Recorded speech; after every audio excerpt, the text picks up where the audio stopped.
ఈ chicken curry చేసుకోవడం చాలా ఈజీ అండి. తక్కువ ఇంగ్రీడియంట్స్తో చాలా త్వరగా చేసుకోవచ్చండి. చాలా బాగుంటుందండి. చాలా టేస్టీగా ఉంటుందండి. Hotel style chicken. To our channel chicken curry తయారు చేసే విధానం అండి. కావలసిన ఇంగ్రీడియంట్స్: 1/2 కిలో చికెన్, టేస్ట్కి సరిపడా ఉప్పు, 2 టమాటీలు కట్ చేసి పెట్టుకున్నాము, ఉల్లిపాయలు ఒక 4-5 తీసుకొని కట్ చేసి పెట్టుకున్నాము, పసుపు, కారం, తగినంత ఆయిల్. ఇప్పుడు ఈ చికెన్లో 2 టేబుల్ స్పూన్ పెరుగు వేసుకొని, తర్వాత కొద్దిగా పసుపు, కొద్దిగా కారం,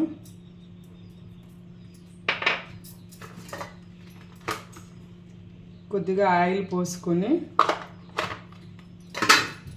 బాగా మిక్స్ చేసుకొని ఒక 1/2 అవర్ ఫ్రిడ్జ్లో పెట్టాలండి. ఎందుకంటే ఈ కారం, ఈ పెరుగు ఇవన్నీ కలిపి బాగా చికెన్ పీసెస్కి పడతాయి కనుక. ఇప్పుడు ముందుగా స్టవ్ ఆన్ చేసుకొని సరిపడా ఆయిల్ పోసుకొని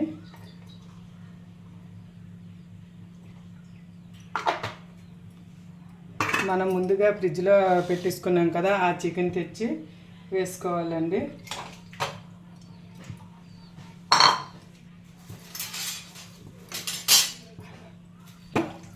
బాగా మిక్స్ చేసుకున్న తర్వాత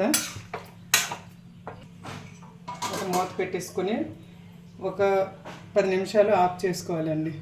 చికెన్ ఉడికేలోగా మసాలా తయారు చేసుకుందాం. మసాలాకి కావాల్సిన సామాగ్రి: 5 జీడిపప్పు పలుకులు, కొద్దిగా అల్లం, ధనియాలు, పొట్టు తీసిన తెల్లుల్లి, జీలకర్ర, యాలకులు 3, దాల్చిని, లవంగ, పులవ పువ్వు వేసుకొని కొద్దిగా ఆనియన్స్ కూడా వేసుకొని బాగా గ్రైండ్ చేసుకోవాలండి.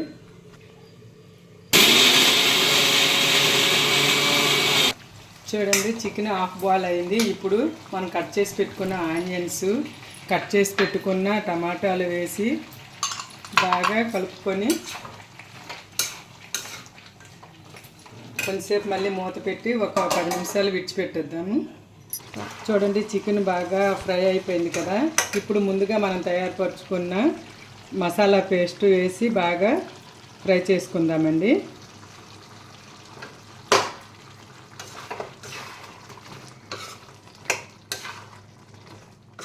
ఈ మసాలా అంతా చికెన్ పీసెస్కి పట్టేంత వరకు కొంచెం బాగా ఫ్రై చేసుకుందాము. చూడండి, మసాలా మొత్తం చికెన్ పీసెస్కి బాగా పట్టింది కదండి. ఇప్పుడు తగినంత కారం వేసుకుందాం.